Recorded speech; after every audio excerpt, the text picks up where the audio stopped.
Hey ladies and gents, it's Wiz. I'm here at Brute Scale Greg's toy room, part of his toy collection here. And one of the reasons I risked life and limb to drive across New Jersey from the Four Horsemen Toy Design Studios is because I had seen and heard tales of this legendary place, but I could not pass up a chance to see it for myself. And it's just absolutely, for lack of a better word, magnificent, awe-inspiring. Just the thing that makes it special, I think, is the display, the way things are displayed, not just what he has and the volume of stuff that he has, which is very impressive in and of itself. I mean, you've got, look at here, Wild Stallions. You just got a bunch of stuff, right?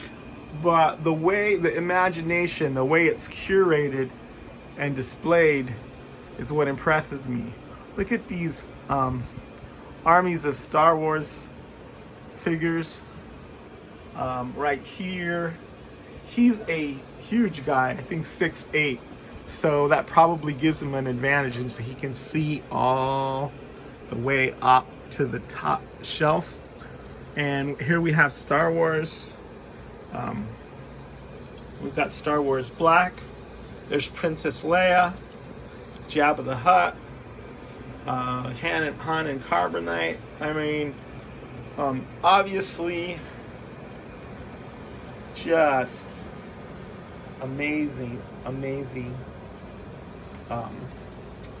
I'm not going to be able to cover all of it, but I just want to give you a taste of the scope and the scale of this collection. Here's Guardians of the Galaxy.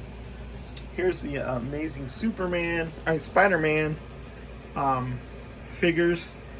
All the different variations and costumes.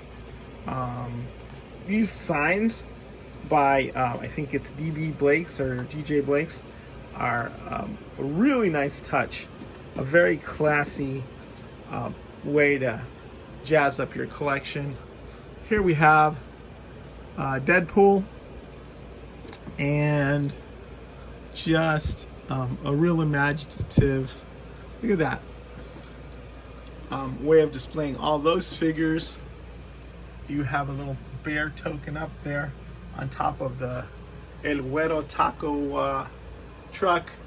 Up here, Wolverine, you know, all in dramatic poses.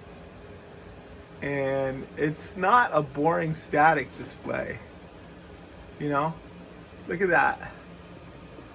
Look at that. There's some electronics here at the base. And so, I mean, this thing is the envy of many a toy collector. Got some obscure deep cut characters here. Four Horsemen's DC line. More DC Universe Classics goodness. And the other thing is, not only are they posed beautifully, and here's McFarlane, but they're lit amazingly. And look at this. I don't know what this is about, but he has 1, 2, 3, 4, 5, 6, 7, 8 crazy Robin figures, just all in different poses there. And the Joker, and I mean, whatever comic book that's from, I want to read it, because why do you need that many Robins, and why is it so incredibly insane? I'm not even looking at the Mythic Legions stuff yet, but Ninja Turtles. Here's the best turtles ever, with the different color bandanas. Though Four Horsemen made those, not sure if they're the original or the knockoffs, but look at how nicely that street scene is put together. Look at the background of it, and then the floor, and just how everything is posed. And did you finish eating your pizza, Greg? I did. All right. Well, he was having his pizza, and I didn't want to interrupt his lunch, so I just went ahead and started this video. More turtles. maybe you can tell me a little bit about what makes you such a passionate collector. I mean, I just grew up around reading comics, cartoons, and now they make these toys so detailed and so cool looking. I don't want a shelf with just a bunch of figures just laid out in back of each other. I kind of want to have like a little world. Yeah, where you scene. You get lost in that and you feel like you're in it. Yeah, it's like you're a movie director and you have a cast of thousands. You know what I mean? That's what I'm looking at here. And I always end up sitting down in here and redoing poses and tweaking it a little bit because, you know, at first you just kind of put everything up and then after a while you start coming back in. You're like, oh, I could change this up just a little bit, move this a little bit. That's what I love about this kind of curating and display is just puttering around and having fun. That's it. And improving it. And, you know, you get new figures. How you going to incorporate them, right? How you going to... G.I. Joe, and you're just a lover of all things pop culture, I think. I mean, I am, you know, like the Joes, the Predators, anything that tickles my fancy. And really, this is, I think, the golden age of action figure collecting. It really is. Because, yeah, there was cool stuff in the 80s, you know, 90s, you had McFarlane, you had all that stuff. But there's never been this many highly articulated figures in a comparable scale. And detailed. You know, the detail, the paint, articulated detail, it's insane. Yeah, look at these Conan figures. It's got even like kind of moonlighting lighting there. And then like, what gave you the idea to take all these skulls, these flaming skulls, and just suspend them? Initially, like when I first got the book, this idea came to me right away. I was like, I want to make a shelf. It's going to look like the book's kind of opening up, and it's almost like a magic scene just pops right out the book. And initially I got like 2 skulls just to kind of hang over and, you know, give it that little look. Right. But when the light hit it, I was like, oh man, I need 10 more of these. And I hope you got them on clearance. I did. That's when Toys R Us was closing down. And I was buying them for like $2. So that's awesome. And then what'd you do with all the other, with the figures that came with fodder? I gave them some away to kids and some to customizers. Now here's a new addition. We have the giant Galactus. And this figure is amazing. I got mine. Okay. Nate wanted the Nova, so he'd been asking for that for a year. So, but you've got all the heralds. You've got a DB Blake's sign on the bottom, and you're still working on this. You're utilizing the box to make it an awesome display. It's still a work in progress. All the shelves always are a work in progress. Yeah, nothing's ever perfect, nothing ever finished, right? And that's part of the fun. Yep. That's part of the way, like, we play with our toys. Yep. Like this, I don't know when you started doing this, but I recently started putting up some by the ceiling so I can have clouds for my horsemen as they come down. That's where the balloon hangs. Yeah, and I'm like, hey, I need some stuffed animals so I can gut them and take. Well, if you go to like Home Goods and stuff, they sell a bag of that. Yeah. But it's a lot cheaper than stuffed animals. Yeah, but I thought it would be better to sacrifice. You can maximize, but if you get the right one, you can use the furs from Mythic Legions. So sacrifice the stuffed animals. All right, you have Cobra headquarters here. You got all the big bad guys. Look at all those bats. So do you pre-order all this stuff, or do you actually toy hunt? You kidnap a little both. Right. So I pre-order a lot. I hunt them down a lot. You know, I've been in the community for a long time. You know, a lot of people probably got the hookups. Yeah. So like some people don't collect this stuff, so I look out for stuff that they collect. They look out for stuff I can. But that's how you got to build that kind of community. You know. And you work part-time at the Horseman. Yeah. And look at that. Oh man. And the other cool thing is that you just found out that you are going to be a part of the Mythic Legions universe. Yes, I joined Mythos. And you've got a figure coming out named, go ahead. Ucczajk. Sir Ucczajk. Sir Ucczajk. So Sir Ucczajk. It's still like breathtaking and like unreal. Eagerly anticipated giant figure. Giant. And a total surprise, right? A total surprise. Had no idea. And here we are on the shelf where Is Ramirez, the figure that was named after me. Yeah, that's right. So now you've joined this exclusive club. I have. Of people who have tribute figures. And You're gonna have to come on that and shelf. it's amazing. And join my shelf when I come out. Are you gonna do a tribute figure shelf? I feel like I should. You know. I think Iz Ramirez. Well, he's obviously Gothropolis and not Mythic Legions, but I think the Order of Basilia. They have a feathered serpent on their standard, so I think that there might be some kind of connection, at least in my mind, in my canon, between Iz Ramirez and the Order of Basilia. Look at all these wolves. Yeah, that's just a work in progress shelf right now. I just threw everything in there. You got some customs up in here. So you're also a customizer? No, I get customs from people. A lot more custom heads and a couple pieces for like armor. Look at all the Templars. They're sitting there and I do a lot of head swaps. Tell me a little bit about what's going on here with Sir Gideon and Lord Etheron. Etheron just comes back because the horsemen are coming back into Mythos. So he has come back and is claiming his sword. Right? To fight the evil. Oh, so that's what is going on. Yeah, here. So this is like the gathering. All right, all the good guys, a lot of gold, a lot of, A lot of big boys out here. Yeah. Very cool. And look at all those Crash Box custom dios right there. And you just created, this is your own world. Yeah. Amazing. And then here, that's you right there. That's me right there. Brute scale, Greg. What are you, like 6'8"? 6'8". A big man. And they did a remarkable job, whoever did that, on the likeness. A friend of mine, Joel Davis, Headhunters. Right. He sculpted it for me, and then I sent it out to a friend of mine, Chris Serta. And he painted it? And he painted it for me. And I have to say that the head looks really accurate, and you are a magnificent specimen of the man, but I think the muscles in the body. Yeah, we added a little bit. Artistic license. Yeah, exactly.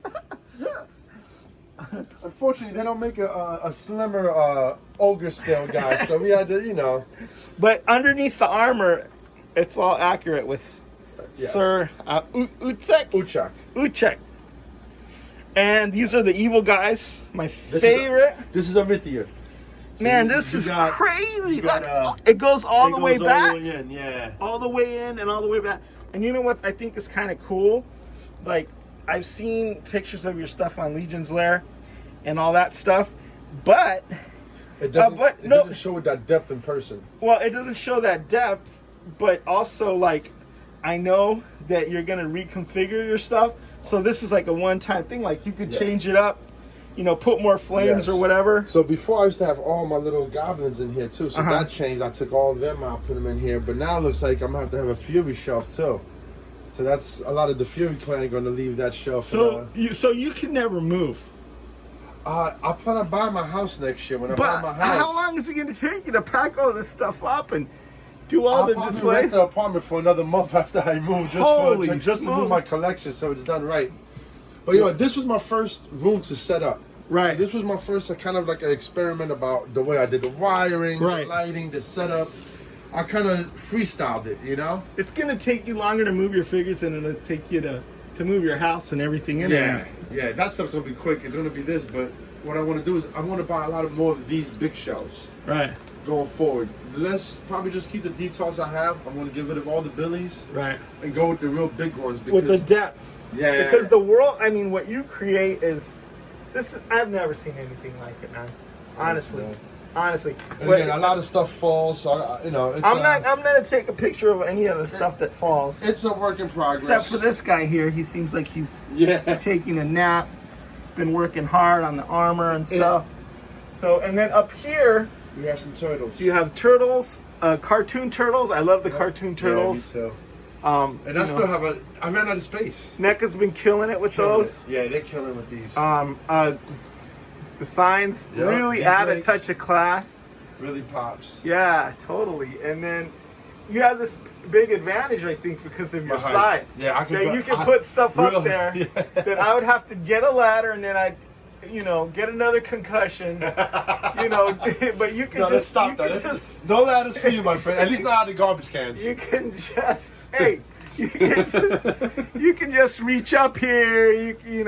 But I bet you it's easier for me to get to the bottom shelves. It definitely is. I have my little stool over here just for that. Right. So Mezco, all the good stuff. And then over here.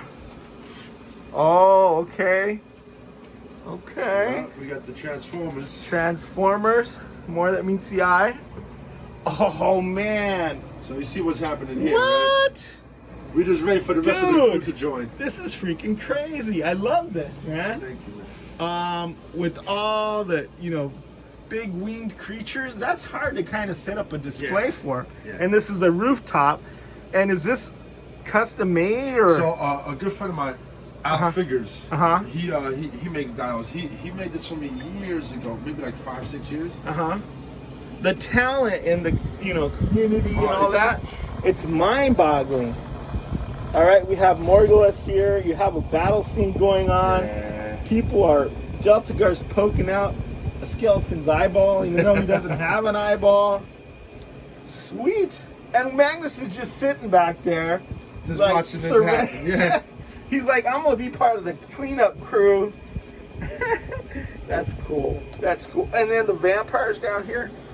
Yeah, so that's a work in progress. I just got this fountain. I gotta stick in there, so I'm about to be rearranging it because I had to take this guy to that corner over there. So this is a. Oh crap! This is what I saw online with Ilithia and all those like flayed bodies. Yeah. I have to say, man, that creeps me out. What I'm gonna do is when I finish, I'm gonna finish this today. When I redo it, I'm gonna send you a picture so you can update it on what it was before I set it up. And then aliens down here. Yeah. Aliens down here, but looks like there's been a earthquake or something. Yeah, it's been a little. So we got to fix that up too. Again, it's a work in progress. A work in progress, and this is what like a lot of people have in their collection, like the basic detail. Yeah. With figures, maybe a few accessories and stuff. This is cool. The villains. Yeah, Jokers. The Jokers, all the Jokers. A lot of Jokers. Judge Dredd. Judge Dredd. A lot of Punishers. Oh man, look at this. And look at this. Seventh Kingdom down here. The Anatherians, the Elephants. Yeah, I had those for a long time. Yeah. So, all right. And you got Rick and Morty too. Yeah. But it looks like it's getting kind of chaotic in the Mortyverse. It all fell in this. I got to redo that shelf. It's time, man. I work so many hours. My days off. I work at the Horseman. You have to work like crazy to afford all this stuff, right? Like all this good stuff. You do. It's not free. Right. So, and then up here, Garbage Pail, Gremlins, Mogwai. All right, I think I didn't get it all, but I think I got a good look. Yeah. You guys can get the gist, but I drove all over the place to get here, and I got lost, and I was scared. I'm like, where am I going? What am I doing? I'm crazy. But I'm telling you, it's well worth the trip. I'm glad you made it. Well, thanks for inviting me, man. So, all right, let me get a... We up here. Way up there. Way up there. All right. Awesome. Thank you so much. You got it, my man. All right. Let's do it. Signing out.